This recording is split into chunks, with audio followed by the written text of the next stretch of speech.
mean, it's not nearly as bad as that one thing with, like, the joke with we always do with the dolphin with Kaon, because it was supposed to be literally that game. Like, there was the, jeez, I really should stop doing that. That's my bad.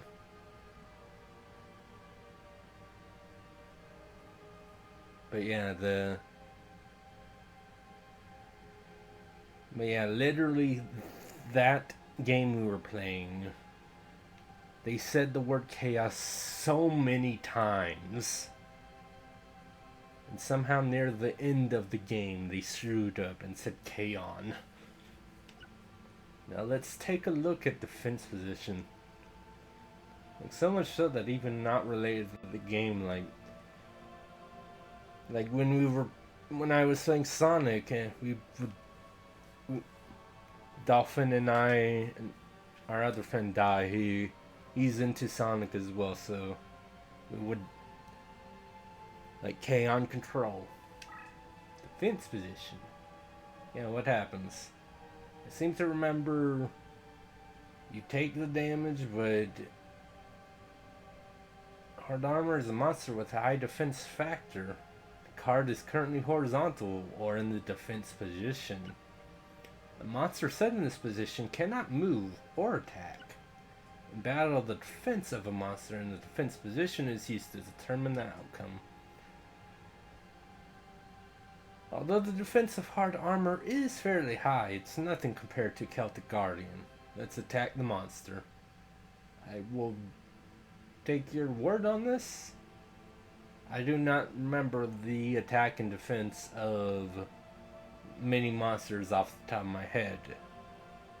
It's been a while since I played like Yu-Gi-Oh constantly.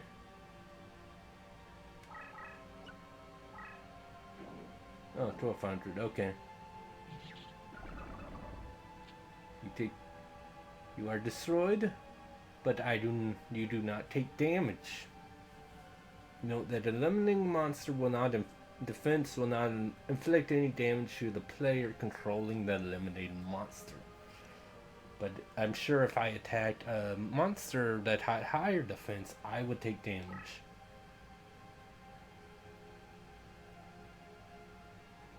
Yeah, like this.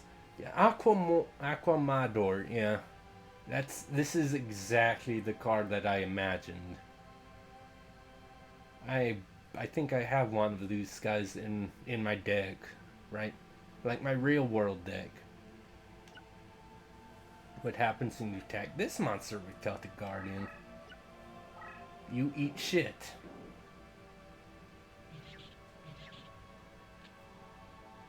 Yeah, no one's destroyed, but you take 600 damage.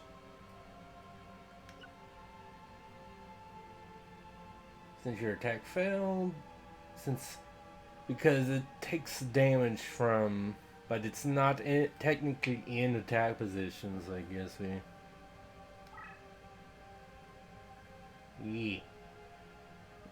But if you attacked a Rock Ogre Grotto number 2, whose defense is equal to your attack.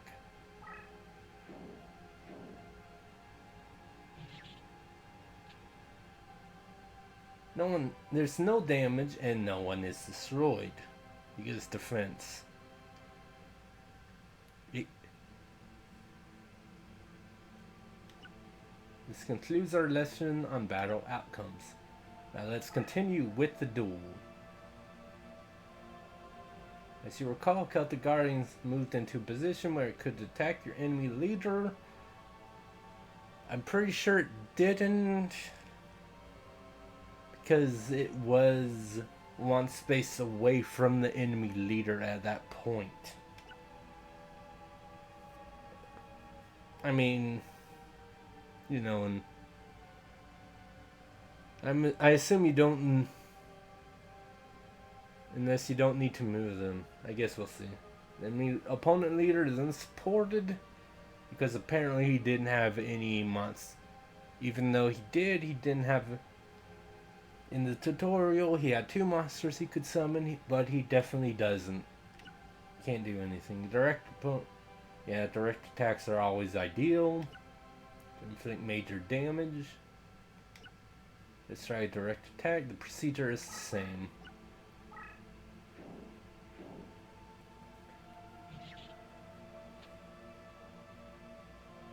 You've now inflicted 1400 points of damage to your opponent's LP. As you can see, it is important to avoid direct attacks as much as possible. You should act immediately whenever enemy monster is approaching your leader. Currently you're winning. However, this opponent may retaliate. With this in mind, summon a monster with high defense points.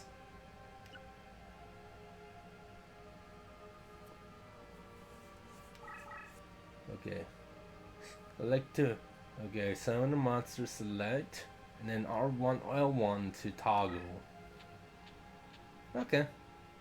Giant Soldier of Stone.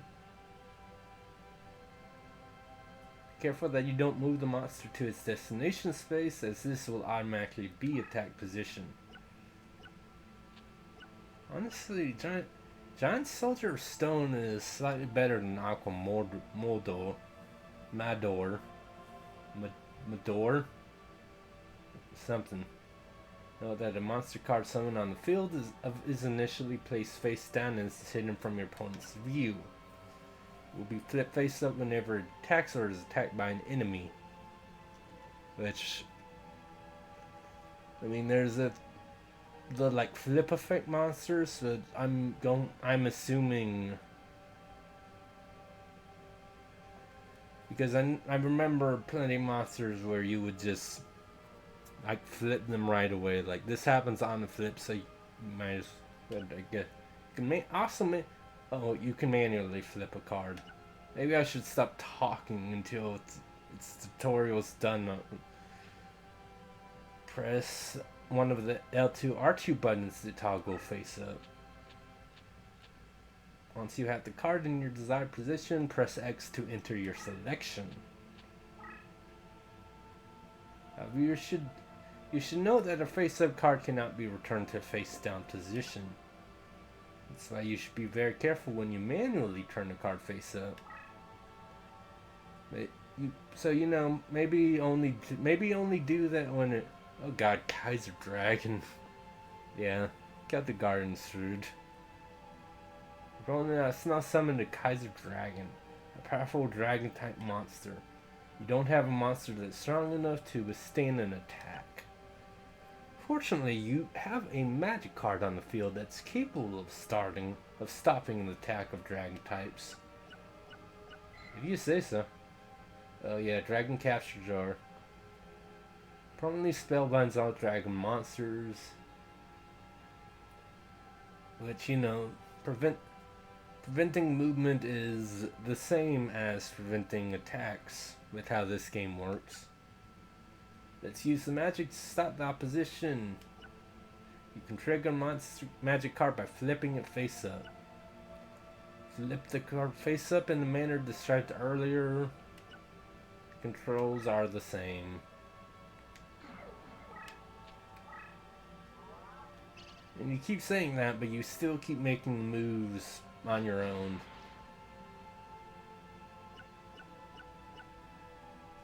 Opposing monster has been neutralized with the magic spell.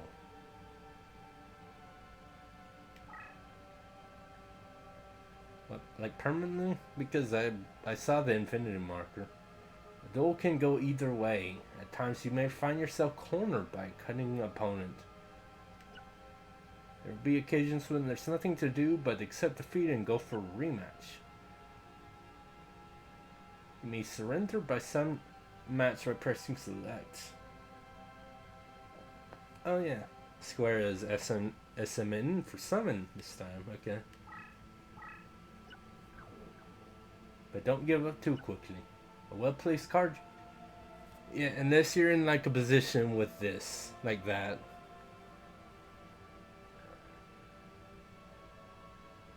I'm pretty like at this point in All you could do is summon one monster, and then you're screwed anyway.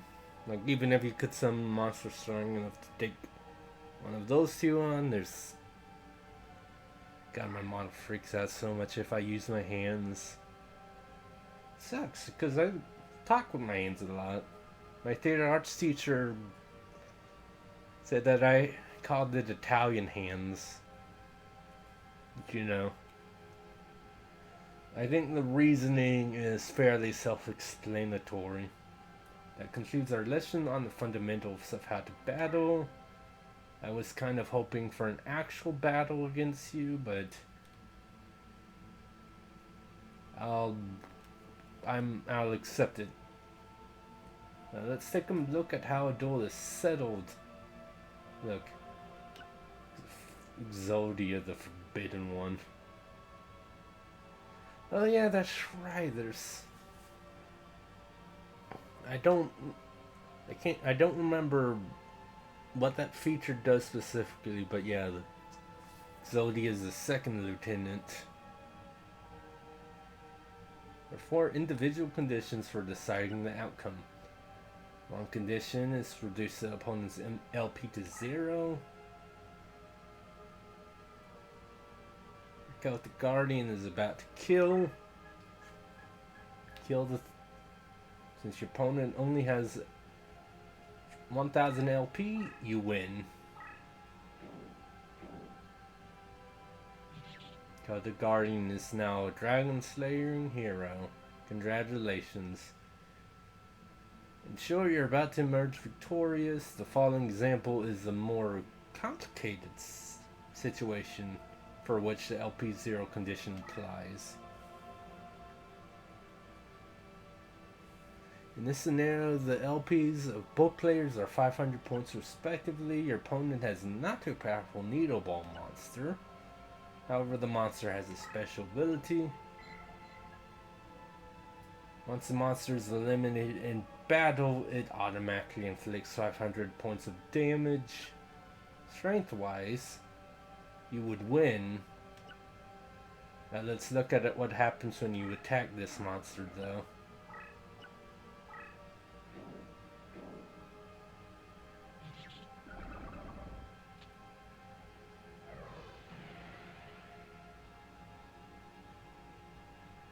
As you can see, the LP of both players has been reduced to 0. The result is a draw.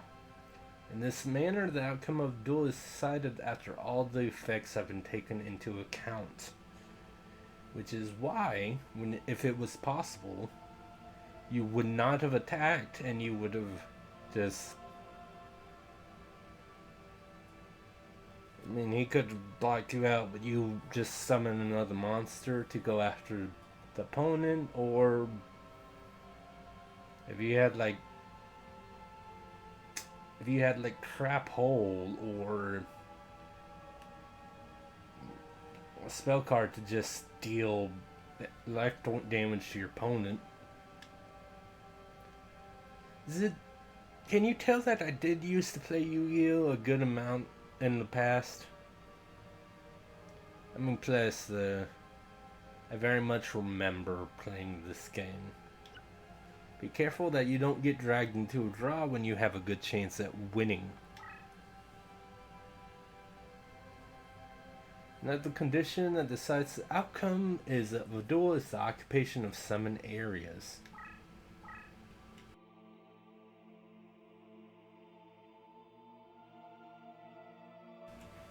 I had to open my soda real fast. The areas indicated in blue whenever you attempt to summon our monster are called summon areas. I'm aware. I don't know why my...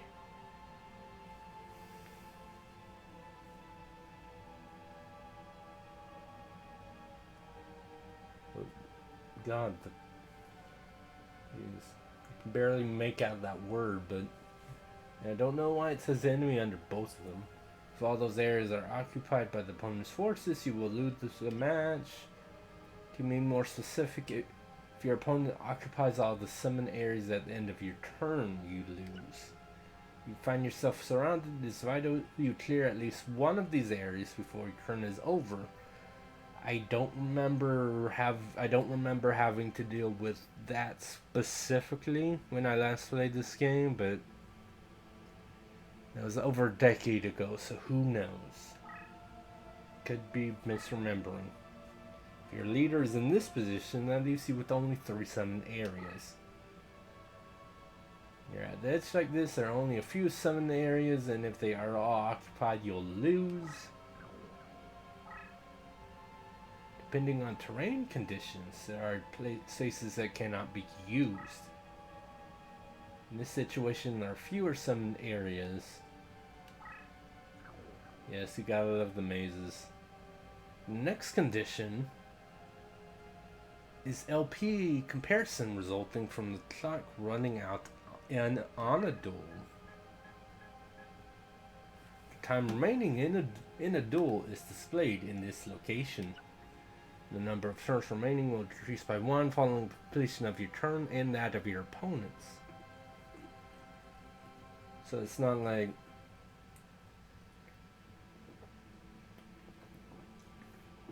because unless I'm remembering wrong,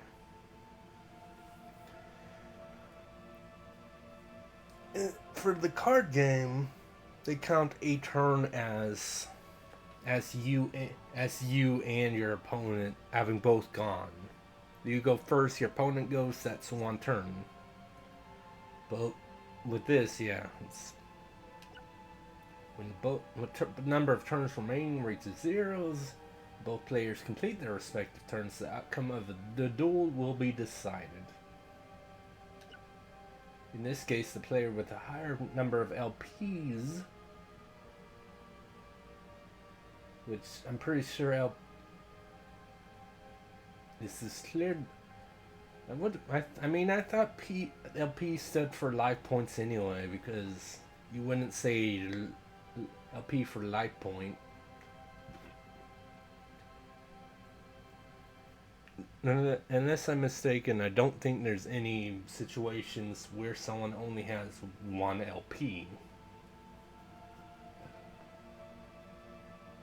But I don't know, maybe that's me just splitting hairs or whatever. It's not a huge, like, whatever.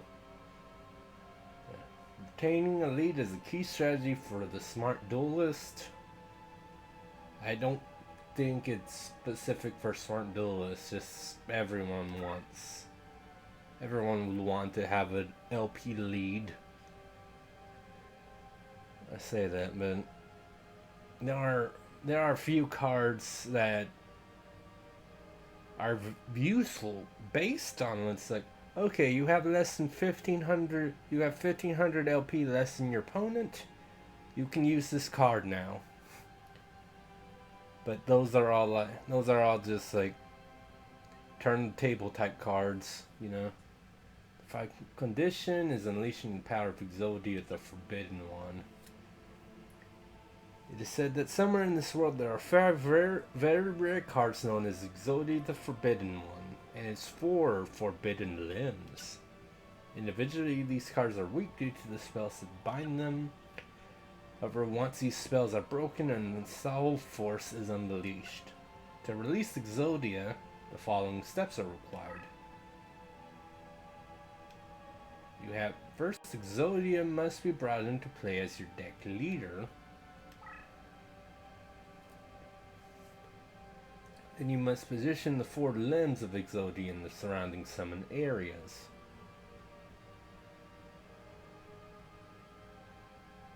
I mean, I don't know about AI, but in this case, like, if you're with actual people, they would be, if you put, I mean, it's not like it really matters. It could be, you could do a fake out, but people are going to be cautious if you if you have Exodia as your leader, because it's like, oh.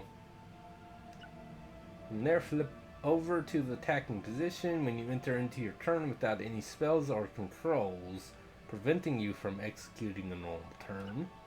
Exodia will be freed and your opponent will face hopeless defeat at the hands of this awesome creature.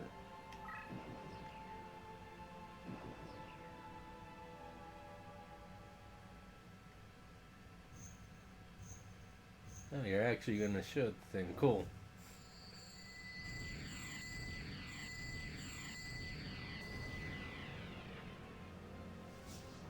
This concludes our lesson on victory conditions. Cool. Thanks for that.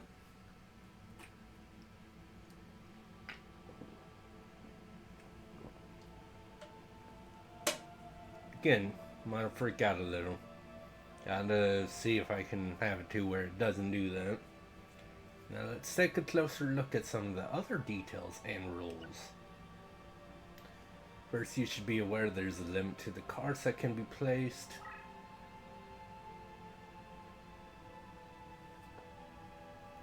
Alright. There's a situation in which several monsters have been summoned. The display shows how many monsters you have in field in play on at the moment. Each duelist can only place 5 monsters. In the attempt to summon a monster that exceeds the aforementioned limit,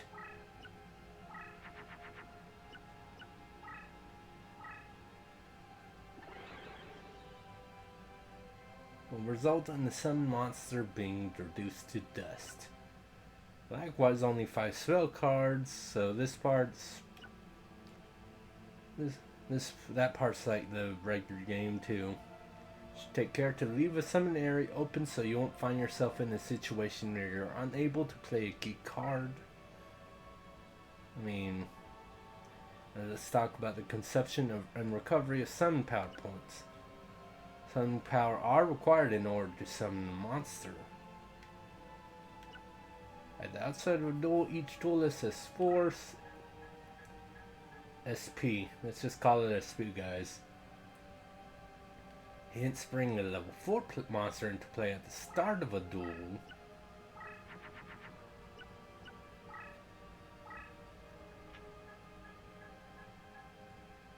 We'll use up the total available SP for that turn.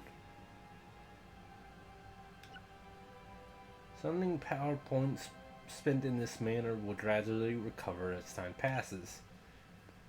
3 points at the beginning of your turn.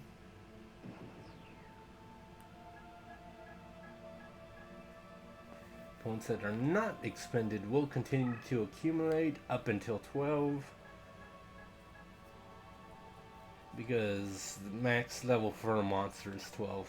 Even in situations where the addition of points would exceed 12, you will not gain beyond this amount. And if that's the case, unless you're just toying with your opponent or they keep running or whatever, yeah, you should probably spend those points, maybe.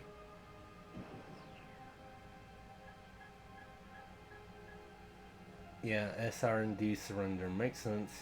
Some monster or spell cards can significantly help or hinder recovery of points. I didn't know that. Guess that's a mechanic exclusive to this game, I suppose. Let's talk about spell cards and what happens in battle. When placed face down and unused, your opponent will not be able to tell whether you have a spell or monster card in play.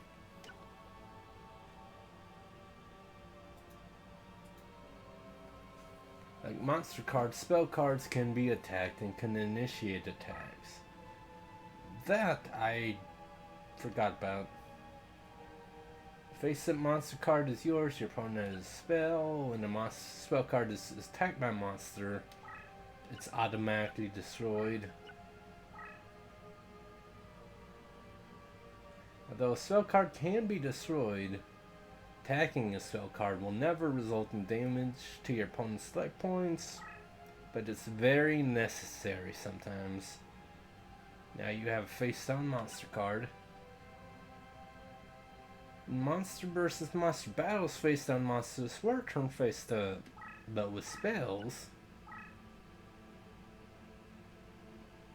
you don't have to do that.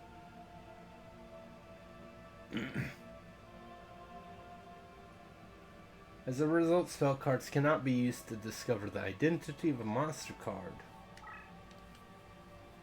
It'd be an interesting strategy if it could. Let's see what happens when a spell card is used to initiate an attack.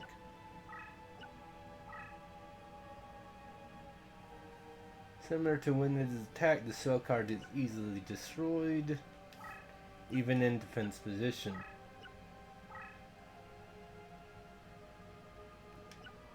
Let's see what happens when you use a spell to initiate an attack against a face down. Although it cannot be verified, the card is a face down monster card.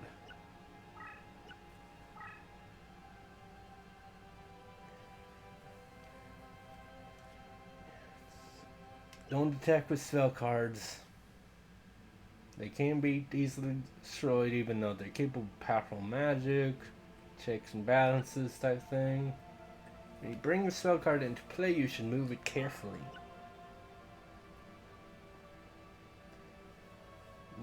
Now let's see what happens when your spell attacks an opponent's spell. The rules differ.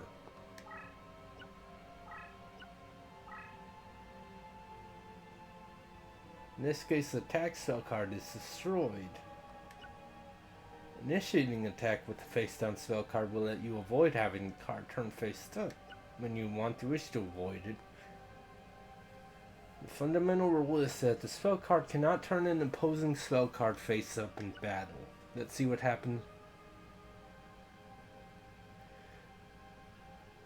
No, I saw you were playing DMC5. I hope that's going well. And yeah, this is it finally got done rigging like last week. So I was working on some stuff to make sure everything was working. But how are you doing today, man? I hope it's going well.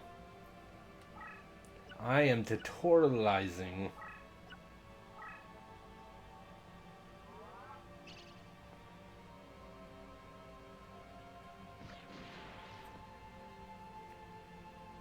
This time the spell card is activated because it's important to remember the conditions for activating a magic card. Magic card is activated when it completes its move face up. Regardless of whether battle occurs, the magic card is activated since it's completed its move face up. As a result, you should be careful about moving a face up spell card. Now we'll discuss terrains, which, other than the fact that you can move cards, it's kind of one of the big things in this game is terrain effects. The majority of these terrain features have their own unique energy, force, and often strengthen or weaken a monster.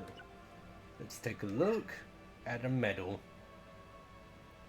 Right now the Celtic Guardian is in a space where the terrain has no effect. The result is that nothing changes. However, in a meadow, the attack and defense both increase by 500. Because it's a warrior type, it has an advantage with meadows. Yeah. I mean, I've told you I haven't played Xenoblade 3 yet, but if it's anything. I played the first and second game, so I know how many side quests the Xenoblade games have. That's crazy. Are you planning to do? Are you getting to part where you might do the Xenoblade 3 DLC stuff, or are you not quite ready for that yet? Whenever monster is in its favorite terrain, 500 bonus points are awarded. Yay! Also, in its favorite terrain, it has bonus movement. When it starts its move in a favorable terrain, the monster can move 2 spaces.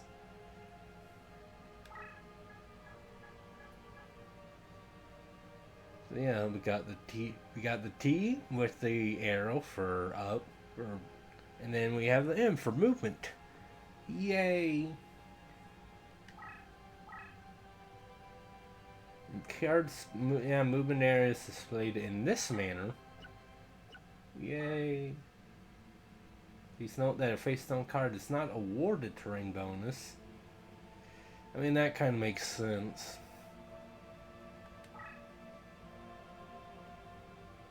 This time the Celtic Guardian is face down. Once again, you're like, let's try moving the card. I'm not gonna let you do it, though. Let's turn the card face up now. And now it can move the 2 spaces.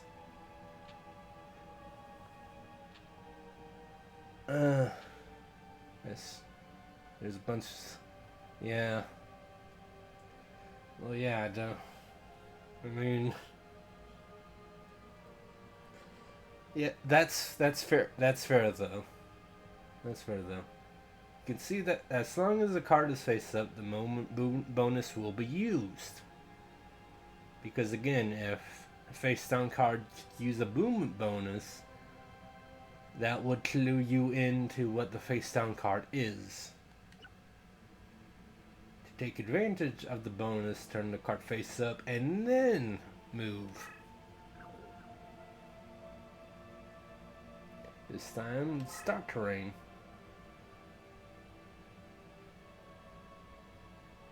Yaku Tenno Megami is a fairy type that is not suited for dark terrain. Yaku Tenno Megami. Also, I'm guessing that's because Dark Magician is just floating behind her. When not affected by terrain, the card's attack and defenses are 1800 and 2000 respectively, which are decent stats. Assuming it's a 4-star. Xenoblade 1 DLC, then Xenoblade 2 DLC. Oh. Oh, that sucks. I'm assuming your Xenoblade 1 is the definitive edition on the Switch, considering.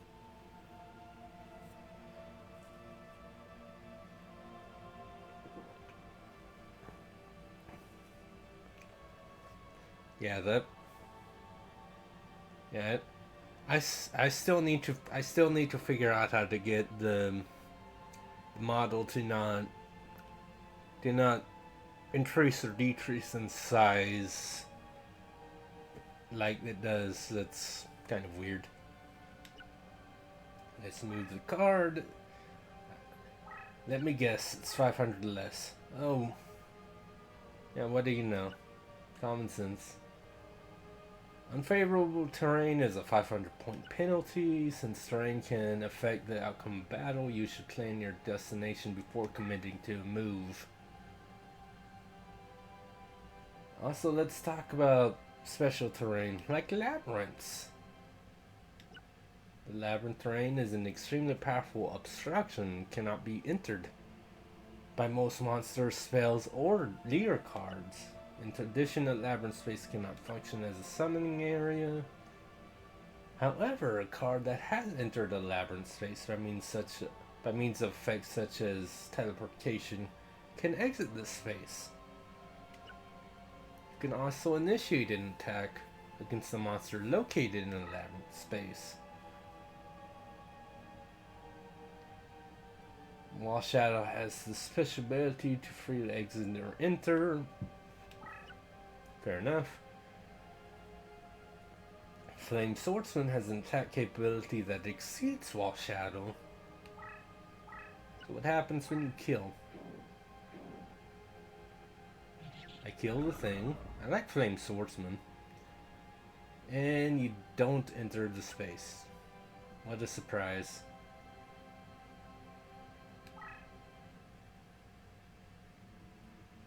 Crush terrain can be... I don't even know about Xenoblade games. Oh, I mean, Yeah, the Death and Request games are fun. I mean, the first one's fun. I've not played Death and Request 2 yet. No, I did get it off of a sale, but I haven't tried it yet.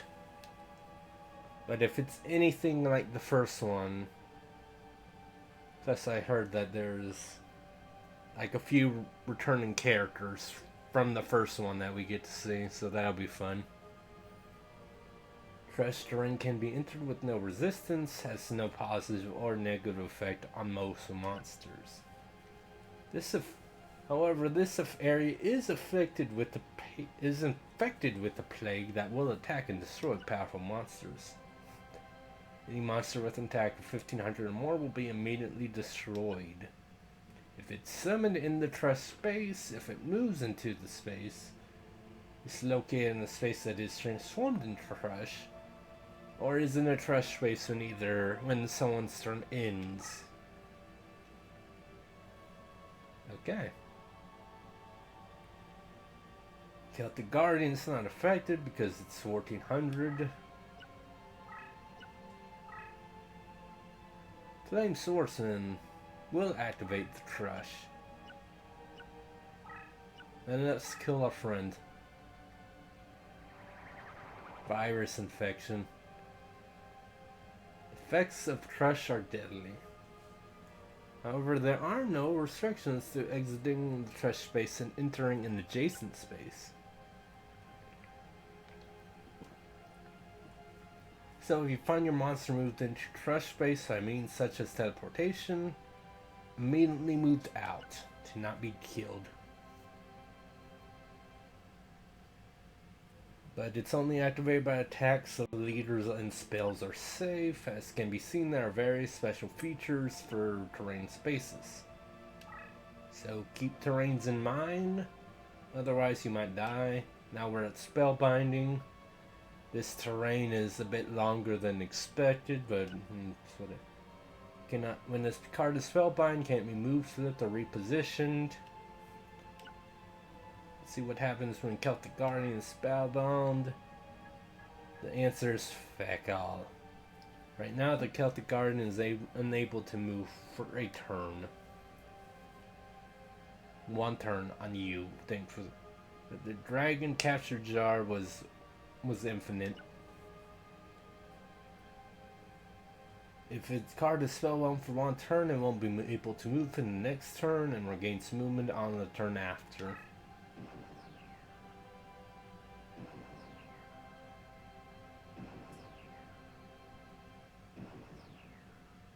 Go, all good. Sometimes it can last more than one turn, like Eternal Spellbinding, which doesn't ever release the card. The moment it's held in Eternal Spellbinding, will not be able to move no matter what. So it will have the Infinity Mark. I don't remember with how long ago it was, but this game I think this game was one of the first. God, nice. I think this game was one of the first times I ever heard of the Infinity Mark. It is very difficult to break Eternal Spellbinding. There are only a few monsters and spells that have the capability to free the monster. The only other, aside from the other aforementioned, the only other way to free a monster from a spellbinding is to destroy it.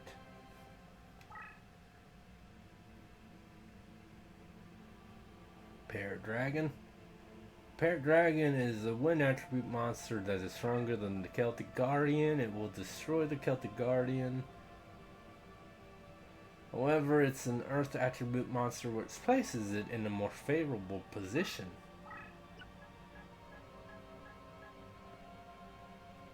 Advantages and disadvantages of attributes are displayed respectively during a battle. So what happens?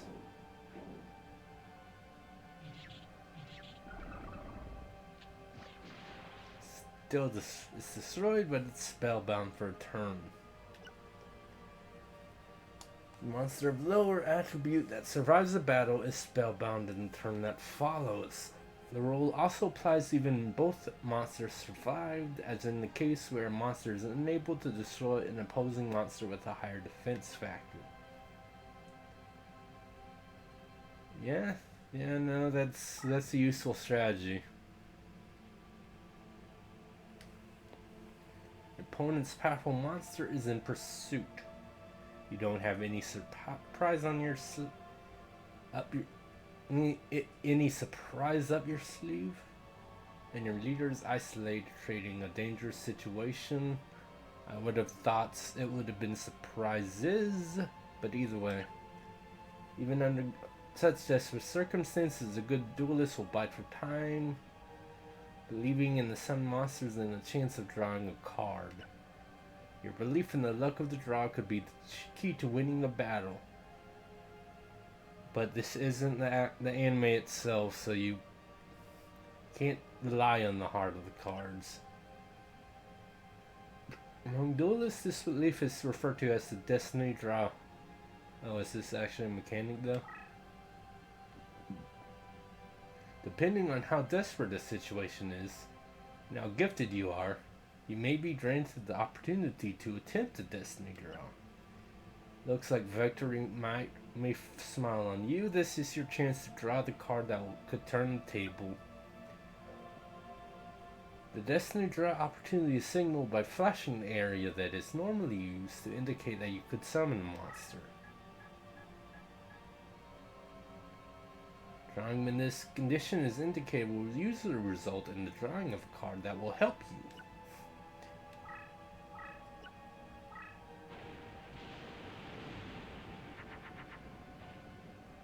Take a look at the last card that you drew. It should be a card that will bail you out. Using this card wisely will help you overcome your situation. You should remember that a destiny draw depends on luck and only occurs once. When it might happen is anyone's guess, all you can hope for is that Lady Luck smiles on you when you most need it. And that won't happen if your hand already has 5 cards. If that's the case, all you need to do is reduce your hand in the following turn in the hopes of triggering a destiny draw. Of course, only if you're not low on cards. Luck is an important element to victory. Even the best duelists could lose without the aid of Lady Luck. While cards are deeply bound to the duelist, your experience is a vital key of strengthening the power of your deck. An indication of this is provided by rank, a record of a card's performance through all your duels. Okay, here we are, this thing. A highly ranked card will demonstrate the special powers unique to its nature. Take a look at the Dark Magician ranked Field Marshal. Now it's ranked SD. If it's Field Marshal, it should be FM.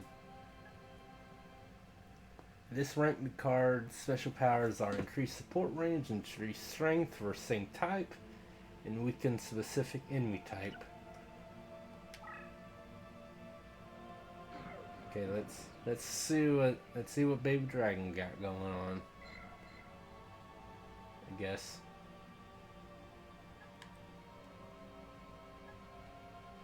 Baby Dragon has increased movement and open enemy opponent's card.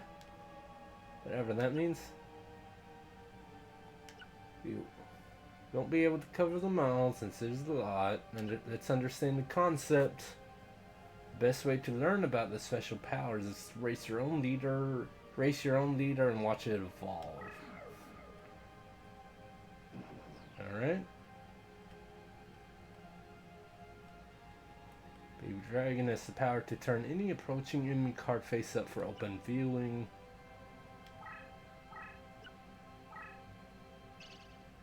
Okay. Alright. That's kind of about what I thought. This effect will also flip a face down spell card to the face up position. It's pretty much covers the rules of dueling.